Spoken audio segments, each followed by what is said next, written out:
Hi, today we're going to be performing a nasogastric tube insertion and a removal. Before we get started, we always have to, before we enter a patient's room, we always have to perform hand hygiene. That's the first thing you do before you enter the patient's room. Next, we verify the orders for the nasogastric tube. We just have to make sure that the provider had made those orders for the right patient. Next, we gather all of our essential supplies that we're going to need for today.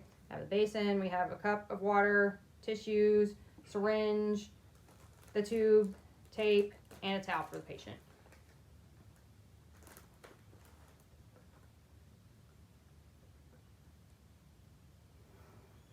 Okay, next we're going to introduce ourselves to our client. And then once we introduce ourselves, we're going to get their two identifying factors, their name and their birthday. And we're going to explain to them the reason for the procedure.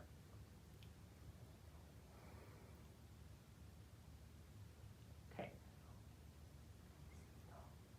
Oh, then we're going to tell the patient that if there's a signal that they need to stop because it's uncomfortable, we'll have them raise their hand.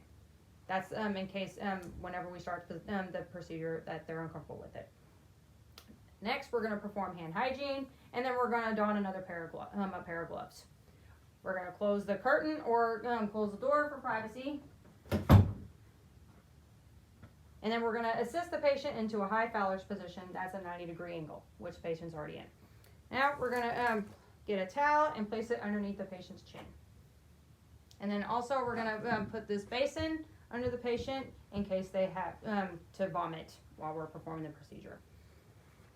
Next, we're going to assess the client's nares. We're going to have their patient get into to hyperextend their neck. This we're checking their nares for any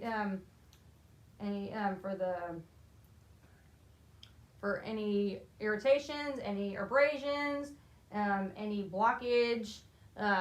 We're checking for any obstructions, deformities, and then we're going to have the client breathe through both nares one at a time by holding their nose and their finger against one nose and then blowing out with the other nostril, and then the same with the other side. And then we're going to select which nare has the best airflow. Now we're also going to take off those gloves that we were just using, and we're going to perform hand hygiene and then put another set of gloves on. Now we're going to prepare the tube.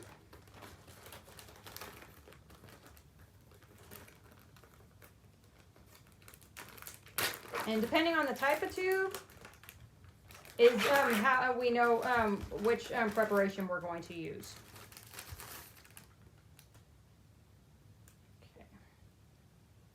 What we're going to do next, and we're going to measure the tubing. We're going to measure from the tip of the patient's nose to the tip of the patient's ear, and then to their xiphoid process. And then we're going to mark it with a piece of tape. And then, we're marking it because that's as far as the tube will advance. That's as far as we're going to advance it. Okay. And now we're going to insert the tube. First, we're going to lubricate it so it's easier for the tube to be advanced. So we lubricated it. Now we're going to insert the tube with the natural curve of with a downward of the selected nostril. And we're going to ask the client to hyperextend their neck and gently advance the tube toward the nasopharynx.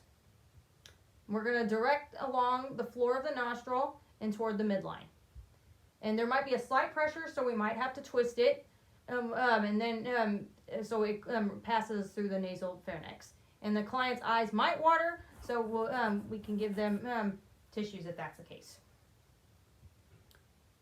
And if the tube meets with the resistance, we'll withdraw it and we can re-lubricate it for insertion. But the patient's doing fine, so we can continue as we are. Once the tube reaches the back of the throat, the client might feel the need to gag, so we'll have the client sit up forward, and we're going to have them drink some water as we're advancing it. This helps with the gag reflex. And if the client continues to gag, we might stop passing it and have the client breathe, and then we can have them keep on sipping water. just to help relieve that gag reflex. And then we're going to pass the tube another 5 to 10 centimeters with each swallow until the indicated length is inserted. Once we get to the inserted length, then if the client continues to gag, then we could just remove it, and then we could inspect the throat or the mouth. But since the patient's fine, we're going to continue until we reach that measurement. After placing the tube, there are 3 ways that we can check for the right insertion. We can confirm it with X-ray. We can also aspirate the contents of the stomach to check the pH balance for acidity, and that could be commonly a pH between a 1 to a 5. And we can also listen to the client's epigastric with a stethoscope, and we do that by injecting air, about 10 to 30 milliliters of air. We're going to connect it, and we're going to inject the air, and then we'll listen with our stethoscope, and we're going to listen for a whooshing sound, and then and it's placed correctly, so we're good. So now we're going to secure the tubing with tape to the patient's nose. We're going to do that with a piece of tape about 7.5 centimeters. Okay. And then we're going to split it down the middle. Make sure to leave some tape up intact up to put on the bridge of the nose. And we're going to tape apply to the bridge of the nose, and with each side we're going to wrap it around. With each side, we're going to wrap it around the tube, and we're going to do it with the other side as well. And then we're going to get another piece of tape to secure it on the bridge of the nose. We're going to make sure that the tube is centrally located before securing the tube with the tape of maximum airflow to prevent irritation. Once the correct position has been determined, we'll attach the tubing to a suction or to a feeding apparatus, and then we'll clamp the end of the tubing as well. We're going to secure this tubing to the patient's gown, either by looping it with an elastic band or around the end of the tubing, and attach an elastic band to the gown with a safety pin. Or we can attach a piece of tape to the tubing and pin the tape to the gown. Once we've gotten everything taped, then we can remove our gloves and we can perform hand hygiene. And then we will document any relevant information for the insertion of the tube, for the correct placement, and how the patient tolerated the procedure. And then we're going to establish a plan for providing daily nasal gastric care. And if suction is applied, we're going to ensure the patency of both the nasogastric and suction tubes if to be maintained. And then we'll document the type of tube inserted, the date and the time of the tube insertion, the type of suction, color, and amount of gastric contents, as the client and of course as the client tolerates the procedure. Okay. Now the patient's had the tubing in for a while. Now we're going to do the removal of the nasogastric. Before we do anything, of course, when we walk in the patient's room, we're going to perform hand hygiene. Then we're going to close the door for client privacy. We're going to introduce ourselves to our patient, and we're going to get their 2 identifying factors, their name and their birth date. Then we're going to explain to the patient what we're going to be doing about removing the nasogastric tube, and then we're going to place a towel under their chin. And also we're going to place a basin. Of course, this is we made sure we have all of our supplies that we need before we do this, of course. And now we're going to apply clean gloves, since we've already performed hand hygiene. Now we're going to disconnect our nasogastric tube from the suction, if it is, and unpin the tubing from the patient's gown.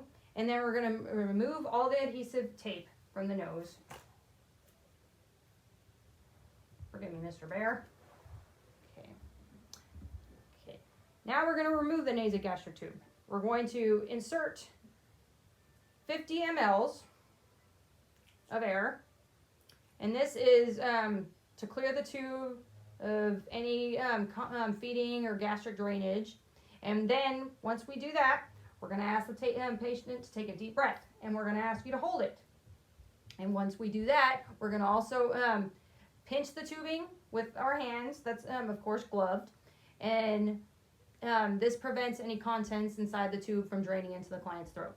And once we do that, we're going to use a smooth motion to remove the tubing. And then we're going to place it all together with the towel, and we're going to discard everything into a trash can. We're going to also ensure the patient's comfort level. We're going to see if they need any mouth care, if they need to blow their nose. We need to ask them to blow their nose, of course. And then we'll dispose of all of our equipment appropriately, and we'll place everything in the trash, everything that we've used today. And then I'll just discard my gloves in the trash as well, and I'll perform hand hygiene. And then I'll document everything relevant for our removal today. And I'll record the removal of the tube. I'll record the amount and appearance of any drainage, and if it was connected to a suction, and any relevant assessment of the client. And that's it for removal, and of course inserting the nasogastric. Thank you so much.